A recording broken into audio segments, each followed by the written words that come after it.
yo tuve deliberadamente la ubicación de mi conferencia para que más o menos nos entiendan la significancia del tren en Paraguay y un poco la particularidad respecto a los demás países que todos tienen una significancia importante, eso estoy seguro. Pero con los trenes acá en Paraguay pasa algo bastante peculiar porque tiene que ver con la soberanía misma de una nación. Decía la introducción,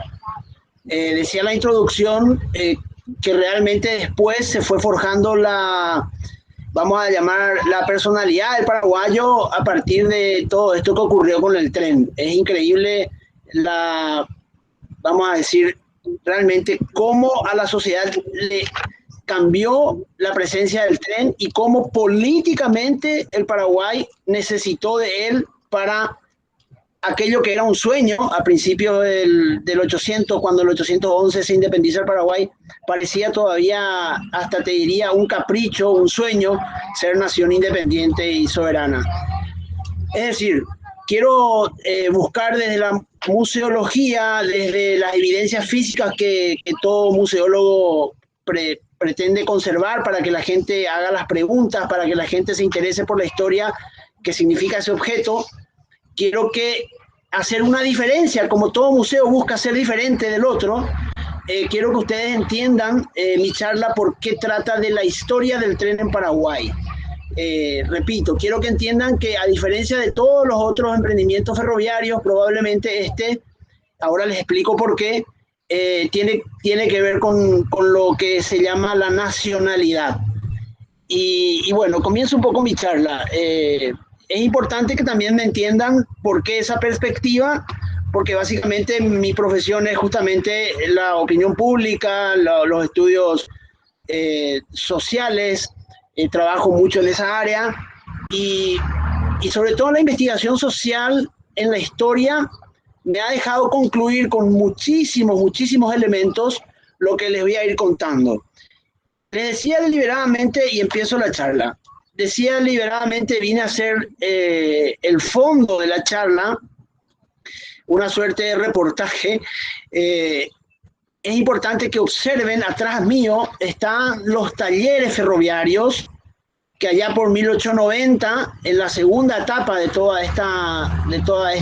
este sistema ferroviario, se instalan en el Paraguay para hacer un emprendimiento mucho más ambicioso que el primero. Estamos de acuerdo que atrás nuestro tenemos uno de los primeros talleres ferroviarios a vapor, con toda la tecnología de aquella época, cuando en ese entonces los ingleses estaban adquiriendo la operación. Eran las mismas personas que explotaban en Argentina, así es que es importante que sepan que atrás mío está el taller ferroviario. Y hay algo particular que estoy seguro que ningún tren de los que estamos aquí presentes, de los colegas, tiene. Si es así, por favor me cuentan, así me intereso también. El tren tiene, en 1961, el Paraguay vuelve a formar parte del Estado paraguayo el sistema ferroviario. Y lo que hace es poner en la punta de todos los trenes el escudo del Paraguay. El escudo del Paraguay, que dice República del Paraguay, y sale y ponen el escudo de la bandera misma por la punta del ferrocarril. Coincidamos todos nosotros, museólogos y colegas nuestros aquí presentes, que la iconografía, tanto en los museos como en la historia, es trascendental y esto genera muchísima pertenencia, etcétera. Bueno, vamos a el orden de la charla, porque si no me voy a desviar demasiado, pero ese era el objetivo de mi cuadro. Quiero que ustedes vean con sus propios ojos. Yo creo que una vez que empiece a atardecer, van a observar mejor el escudo paraguayo por la punta del ferrocarril de una de las locomotoras en 1961. Ya vamos a comprender por qué en 1961 en el Paraguay todavía funcionaban las locomotoras a vapor y no realmente nuestro sistema ferroviario no dio los pasos que han dado todos los otros países, cuál es avanzar, progresar, ir a la tecnología diésel o ir al sistema ferroviario más moderno. nosotros esa etapa realmente acabó y ahora en mi charla también explico todos los detalles. Bueno, dicho todo esto, quiero que me comprendan entonces el hecho de que en el Paraguay el tren y sus estaciones tienen que ver con la definición de primero nación y luego cada pueblo, la definición y fundación de su pueblo mismo. El tren llegaba y se fundaban los pueblos. Y ya me van a entender por qué. Bueno, en el contenido de la charla yo le envié a los organizadores, decía el periodo Doctor Francia. Ustedes tienen que saber, es importante que me entiendan que el Paraguay tuvo una necesidad de independizarse del Reino de España muy pronto, muy pronto. A consecuencia, repito, y no quiero que les aburra la cuestión de investigación social, pero a consecuencia de una conformación, de una amalgama hispano-guaraní, es importantísimo que entiendan la conformación social de este país. Es una amalgama hispano-guaraní, allá por el 1600, 1700, se ha conformado una raza que es una mezcla perfecta, digamos, en cuanto a genética entre el guaraní indígena, el nativo, el pueblo originario, con los españoles que venían a colonizar. Posteriormente, por supuesto, con los jesuitas, que han sido de orígenes diversos, como alemanes, franceses, españoles. Los españoles casi todos eran de la zona, vamos a decir, eran vascos, del norte de España. Por eso acá tenemos muchos apellidos: Aguirre, Zavala, Estigarribia. Son muchos apellidos realmente de ese origen. Esa amalgama hispano-guaraní dio lugar a una nación-estado muy joven a nivel de conciencia pública, a nivel de conciencia local. Por supuesto que formalmente siempre fuimos todavía hasta finales hasta 1811 concretamente, colonia española, pero ya teníamos unas características muy particulares, muy propias, por dos razones. La mediterraneidad de este sitio era un fuerte fundado por los españoles que terminaba más o menos hacia el Bermejo, terminaba esa región del Paraguay, y eso significa que era mediterráneo, vamos a decir, la colonia esta. Por otro lado, el idioma guaraní nunca se dejó de usar, nunca, incluso con esa amalgama que yo les decía, hispano-guaraní, al contrario de que de todos aprendamos el español, aquí hubo una transferencia entre español y guaraní. Se conformó prácticamente una característica de pueblo-nación muy rápidamente. Es así que el llegado del 811, no quiero aburrirle con la historia del Paraguay, pero como les digo, tiene todo que ver. El doctor Francia se erige después de unos años apenas independizado el Paraguay de la corona española, se erige como nación, y el doctor Francia, padre de la patria, uno de los 3 o 4, digamos, revolucionarios que le emplazó al gobernador, y prácticamente fue un derrocamiento en paz. Se entregó el gobernador, totalmente se entregó, y el pueblo paraguayo empezó a autodeterminarse y a autodirigirse. Ese doctor Francia fue un personaje importante porque a pocos años de haberse independizado el Paraguay logra que se le elija mediante las votaciones libres, soberanas, digamos, para nosotros en ese momento nación muy recién nacida, se le nombra dictador perpetuo. Dictador perpetuo. Imagínense la fuerza de una personalidad que estudió en Córdoba, que se formó con los sacerdotes allá en la provincia del Río de la Plata, y fue muy leído y estudiaba mucho ya para ese entonces, como poco, era teólogo, se formó con los argentinos. Para entonces era todavía un colegio seminario en Córdoba. Estaba un poco encaprichado este señor por lo que se llama la nacionalidad, y es así que se erige en dictador perpetuo. Este señor gobernó como dictador, cerró todas las fronteras, cerró las fronteras por distintas razones. Hay que entender también, el mundo estaba totalmente revolucionado, Europa estaba prácticamente también con las monarquías cayendo. Entonces él decía, digamos, a los paraguayos le transmitió la idea de que él no tenía derecho, él creía que no había que pagar ningún impuesto a nadie y que teníamos que autosustentarnos y que teníamos que autodeterminar nuestras decisiones nosotros mismos. Sobre todo, decía claramente que el rey en España ya no era el español. Entonces, de ahí él nos explicaba, digamos, nos convencía que teníamos derecho a ser pueblo-nación. Es importante esto que va a ocurrir a partir de ahora en la historia del Paraguay, donde comienza también la historia del tren y por qué el museo y el enfoque museístico nosotros tenemos que darle el enfoque de historia del Paraguay, de historia de la independencia nacional. Muere el dictador Francia en 1841.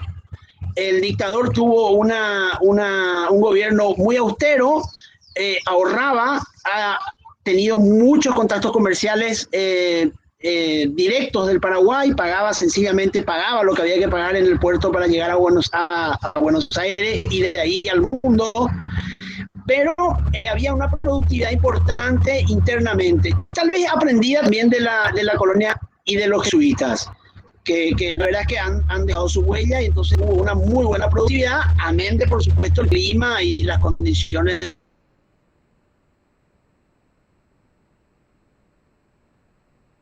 nacional muy importante, y el doctor, el elegido, el primer paraguayo que fue elegido libremente y el primer paraguayo que usó la Constitución para gobernar, se llamó don Carlos Antonio López. Este señor tuvo el desafío muy grande de tenerle al Paraguay ante la comunidad internacional como un país libre y soberano, que hasta ese momento no lo era. Hay que reconocer que ninguno de los vecinos, ninguno de los países importantes en el mundo nos reconocía como nación. El dictador tampoco se esforzó mucho en el derecho internacional, simplemente exportaba productos como por ejemplo hierba, empezaba el algodón y otros productos, pero él simplemente pagaba lo que había que pagar y llegaba a los mercados internacionales. Es decir, se entiende que don Carlos Antonio López tuvo el desafío de ser reconocido como nación allá por 1841, donde en ese momento muchísimos países ya estaban totalmente definidos como tal. El Paraguay todavía no tenía ese estatus internacional. ¿Qué logra don Carlos con su gobierno? El primer logro es un acta, aquí tengo conmigo una fotocopia, un acta que se trata de lo siguiente. En 1853, 10 años más o menos de su gobierno, el don Carlos Antonio López, doctor, abogado, estudioso, también, digamos, formado, no tanto como Francia, tal vez, Francia ya tenía una característica más intelectual, digamos, tanto así que era austero, soltero, no tuvo ningún pariente, le negó a todos sus parientes. Es decir, el doctor Francia fue un dictador entregado a su pueblo, vamos a decir. Este doctor, Carlos Antonio López, no fue tan así tal vez, pero sí buscó lo que se llama, y era lo más difícil para el Paraguay en ese momento, lograr ser reconocido como nación. Para 1853, la reina Victoria, en ese entonces recién una jovencita reina Victoria, firma un acta de libre navegabilidad, amistad, un tratado de amistad, un tratado de libre navegabilidad y de amistad. Yo creo que la relación con ella fue un poco de ganar-ganar. La reina también en un momento difícil, a finales del 50 y del 60 más o menos, estaban todos en una problemática en Inglaterra, en una problemática de la demanda de materias primas, ¿se entiende? Entonces, un poco ganar-ganar. Entonces, el ahorro nacional de este doctor Carlos Antonio López lo decide invertir en muchísimo porcentaje, ya casi el total del ahorro nacional, en contratar nada más y nada menos un servicio ferroviario para Paraguay. De aquí nace lo que le llaman la importancia para lo que es el ser nacional, el sistema ferroviario, para conformar la nación y para ser reconocido, porque indefectiblemente no podemos negar que la señora, la dueña, o sea, vamos a decir, la reina del Imperio Británico, era importante en la diplomacia internacional. He aquí que el hijo de Carlos Antonio López viaja a Francia y a Inglaterra para firmar contratos de compra en efectivo y al contado y por adelantado la tecnología ferroviaria para un sistema de pasajeros y carga.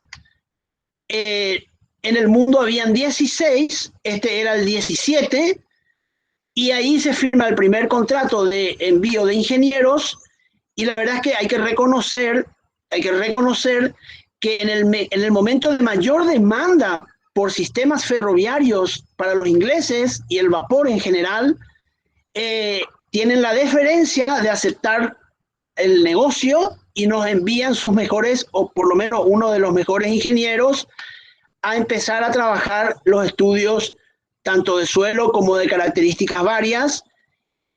Traen también una fundición importantísima acá en Ubicurí, traen una serie de industrias necesarias para tener el sistema ferroviario posteriormente. Señores, es increíble, señoras, señores, presente, es increíble lo que significó para el Paraguay ese tratado entre Inglaterra y el presidente Carlos Antonio López, porque independientemente al sistema ferroviario, lograba en ese mismo momento el reconocimiento de Estados Unidos, de Brasil, de Argentina, de todos los países vecinos, también del norte, Europa enseguida también. Entonces tenía el Paraguay por fin una estampilla.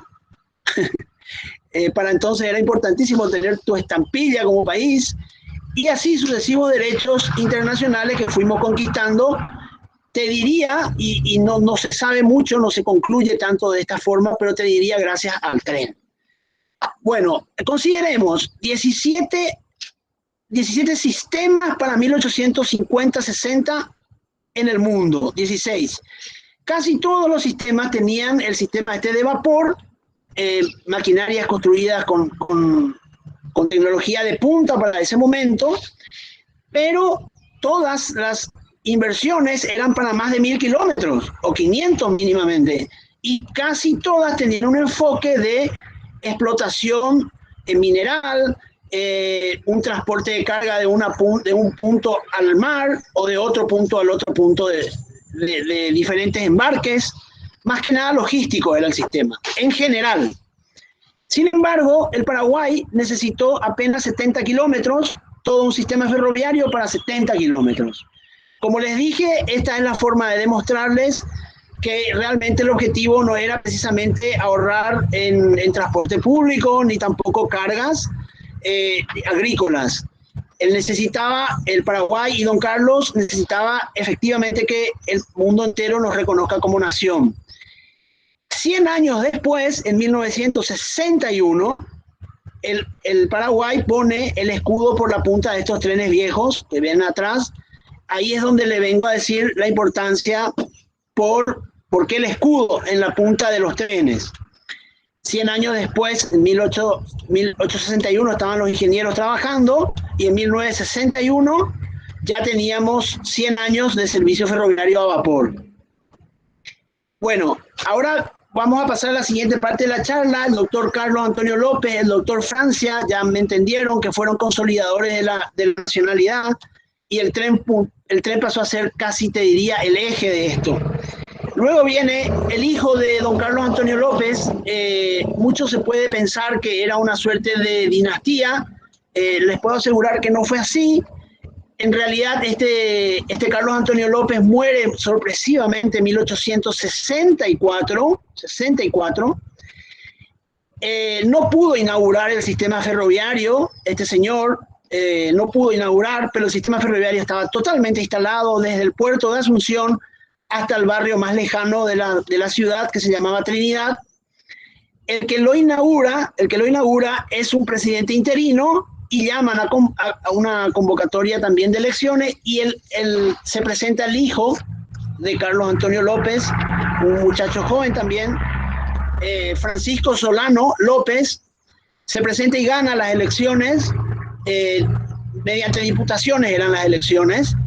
He aquí que Francisco Solano López inaugura el sistema y empieza a avanzar hasta llegar a más de 100 kilómetros. Por primera vez el Paraguay tenía 100 kilómetros de vías y sistema ferroviario. En el año 1865 empieza una guerra donde los tres países vecinos decidieron venir al Paraguay y el Paraguay trató de defenderse como pudo, y aquí termina una parte de la historia con Francisco Solano López en 1870. Fallece el presidente de la República, muere en plena guerra, y el Paraguay queda sin hombres, no tenemos, o sea, para entonces no teníamos casi hombres, terminaba la guerra de la Triple Alianza, y terminaba con ello una etapa importante del Paraguay, casi terminaba el Paraguay. He aquí que el sistema ferroviario vuelve a ser protagonista, porque un argentino de apellido Patri, descendiente de italianos, tenía una deuda de guerra importantísima. Él era correntino, era descendiente italiano, o era italiano, pero vivía en Corrientes, y este señor Patri le dice al gobierno argentino: yo tengo que cobrar esta deuda. Entonces, el gobierno argentino le dice: tenés el sistema ferroviario de allá del Paraguay, que lo podés explotar. A ver si cobras algo, y todo bien, todos contentos. El señor Patri estuvo en el Paraguay explotando el sistema casi sin material rodante. Le tengo que aclarar que en plena guerra el mariscal Francisco Solano López hace explotar todas las locomotoras, funde todas las vías, pensando que podían ser usados por los enemigos. Entonces, incluso esconden varias de las piezas importantes. El caso es que el señor Patri, pobre tipo, tuvo que hacer todo de nuevo, invirtió muchísima guita, metió mucha plata suya, creyendo realmente que podía cobrar la deuda de guerra. Pasaron unos años, el señor Patri realmente empezó a transportar muchísima mercadería producida por los pocos paraguayos que tenían productividad, realmente cobra la deuda de guerra, pero el siguiente gobierno, 3 o 4 gobiernos se sucedieron, lastimosamente hay que reconocer que en una posguerra en todos los países son difíciles. Uno de los 3 o 4 gobiernos le dicen a este señor Patri que necesitaba darle la concesión de vuelta a él, pero necesitábamos llegar a Villarrica, que es una ciudad que está muy en el medio del Paraguay, donde realmente la productividad es enorme, sobre todo forestal, mucha madera noble, del tipo, por ejemplo, cedro, lapachos, de todo tipo de maderas nobles que habían en esa zona. Es decir, este señor Patri invierte más dinero suyo y empieza a llegar el tren a Villarrica, pero sencillamente se entregó, no pudo seguir invirtiendo. El caso es que se termina la operación con Patri y el Paraguay vuelve a tener el tren estatal. No aguanta el Paraguay mucho tiempo y consigue que unos británicos que estaban explotando las líneas en Buenos Aires, en Argentina, se interese por el tren. Logran venderle en 1880, casi 90, logran venderle a unos ingleses que estaban explotando en la región y compran el sistema ferroviario, y ahí comienza una nueva cultura que les tengo que explicar en una segunda etapa importante para el Paraguay. Viene lo que se llama la inversión británica y el sistema y organización británico en el Paraguay a partir de 1880 hasta 1961. Estos ingleses dejaron tan fuerte impronta en su sistema de trabajo que casi no había, en el Paraguay hasta hoy el mayor empleo es rural, eso es importante que lo sepan, hasta hoy. El sistema de trabajo rural es un trabajo independiente, un agricultor que vende su producto, no tenemos mucho personal en planillas, digamos, para entonces mucho menos.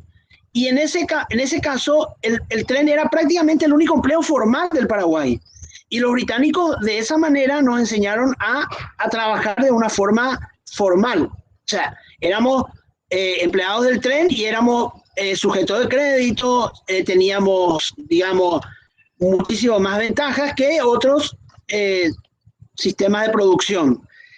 El caso es que los ingleses logran unir el sistema ferroviario de Argentina con el sistema ferroviario paraguayo en el puerto de Encarnación, al sur del Paraguay. Eso marcó totalmente el sistema ferroviario de este país. Ese taller que está acá atrás se tuvo que hacer para llegar a Encarnación y tener lo que se llama el tren al mar, al Río de la Plata. Es decir, por fin el Paraguay lograba un puerto marítimo mediante una logística ferroviaria. Bueno, la segunda etapa de mi charla ya termina la parte histórica y ahora viene la parte para que vean cómo la gente necesita conocer, disfrutar y valorizar los espacios ferroviarios. El título de la charla, de la segunda parte de la charla, se llama El tren se apaga. ¿Por qué se apaga? Básicamente porque el tren en Paraguay nunca dejó de ser a vapor, nunca pasó a ser diésel, entonces se apaga por una cuestión importante que les tengo que comentar. En el Paraguay,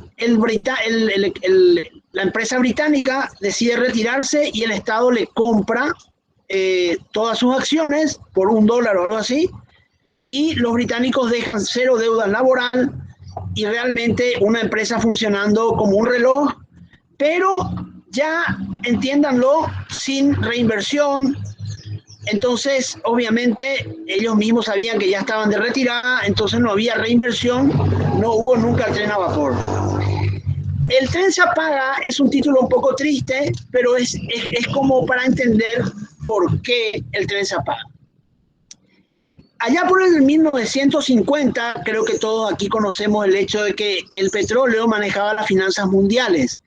La finanza internacional en general estaba gobernada por el petróleo y el Paraguay necesitaba créditos para tener el desarrollo que hasta ese entonces no tuvimos, no tenemos. Una posguerra larga, muchas revoluciones intestinas, muchas revoluciones entre hermanos. Algunos paraguayos ya querían decir nomás, vamos a hacer nomás ya Argentina. Otros paraguayos decían, vamos a hacer nomás ya Brasil. Y eso era una cosa permanente interna en el Paraguay. Es así que el Estado paraguayo adquiere de vuelta el sistema ferroviario Asunción-Encarnación y Encarnación hasta el Río de la Plata, con el único objetivo, no dicho formalmente, pero sí obviamente la gente se dio cuenta, de ir apagando el tren. Porque las grandes empresas financieras, a la hora de ofrecer préstamos al Paraguay, le decían, te vamos a prestar plata con dos condiciones. Dos. Una, echar mucho monte y hacer muchas plantaciones, agricultura mecanizada, porque el mundo va a necesitar alimentos, 1950. Claro, el Paraguay para tomar los préstamos, ningún problema, echar monte, ¿cuál es el drama? Echemos, vendamos madera y tal. Y la segunda condición era insistir mediante el Ministerio de Obras Públicas en hacer muchísimas rutas y que el paraguayo desee tener su auto de 4 ruedas. Es así que cumplimos los requisitos de los financistas internacionales. Se apaga el tren porque aquí en el Paraguay hay un mercado muy pequeño. En ese entonces, en 1900, no había ni 1 millón de paraguayos, 1.100.000 más o menos, 1 millón. Entonces no había rentabilidad ni para ruta ni para tren. Entonces, ¿de qué manera podían convivir los dos sistemas? Era imposible. Entonces se decide el Estado, como política de Estado, apagar el tren, ya que era un tren estatal. La forma de apagar el tren en el Paraguay no fue inmediata, fue muy lenta y sencillamente era no invertir, no invertir y no invertir. No hubo tren diésel, nos quedamos con el tren a vapor. Hasta el año 1999, Paraguay trabajó con su tren a vapor en cargas hasta Encarnación. En 1999 ocurre un par de accidentes fatales y el Estado directamente ya lo clausura. Es importante que ese sentimiento paraguayo de ver el tren con el escudo en el frente significa mucho para el paraguayo, y yo les puedo decir que hoy tenemos 2 máquinas funcionando en uno de los museos, se llama Museo Viviente de Pacaraí.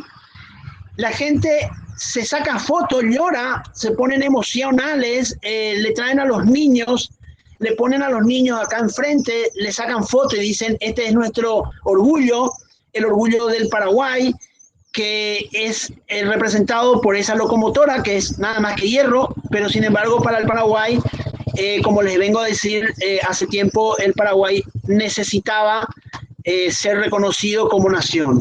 Y es aquí que el sistema ferroviario, te diría, lo ha logrado. Por último, les quiero decir que el museo del tren de Paraguay tiene mucho sentimiento, es decir, hay que trabajarlo desde la perspectiva justamente elementos muy fuertes para lo que es la paraguayidad. Tenemos, por ejemplo, banderas paraguayas de las guerras en un museo ferroviario. Vos decís, ¿cómo es esto?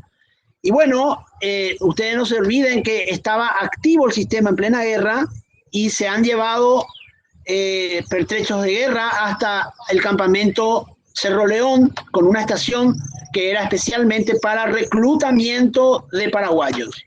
O sea, es un tren que funcionó para la guerra. Entonces, es importantísimo como Estado, como nación, como identidad, el museo de trenes. Uno diría, un museo lleno de historias de ferroviarias, y no, es un museo lleno de historias de una bandera.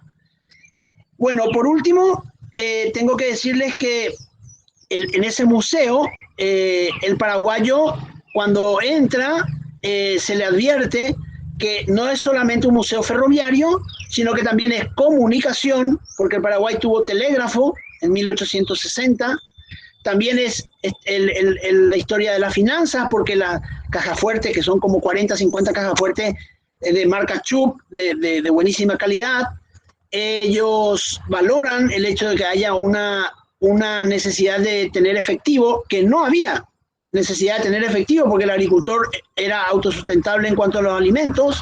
Sin embargo, las finanzas pasan por el tren. De vuelta, el tren. También es la historia de la energía eléctrica en el Paraguay, porque fue el sistema ferroviario explotado por los británicos que instala para la capital del Paraguay la primera usina eléctrica. En síntesis, tenemos la historia de comunicaciones, la historia del transporte, la historia social, política, y también resume la historia de la energía y la historia, ¿por qué no?, de las comunicaciones. En síntesis, hay que entender que el museo ferroviario tiene una trascendencia importantísima. Quiero que me comprendan eso como diferencia pequeña pero importante para nosotros, lo que significa nuestro sistema ferroviario. Concluyo esta charla simplemente para agradecer el tiempo, el interés y por supuesto invitarlos a todos a que conozcan el Paraguay. Estamos en una etapa todavía de reconstrucción, sobre todo institucionalmente débil, pero creemos y tenemos mucha esperanza. Hay una alianza estratégica con Corea que quieren explotar el sistema ferroviario de carga y pasajeros Asunción-Encarnación para llegar al mar con la logística ferroviaria. Y bueno, es toda mi charla. Espero que les haya interesado. Si tienen alguna consulta, estoy atento. Gracias.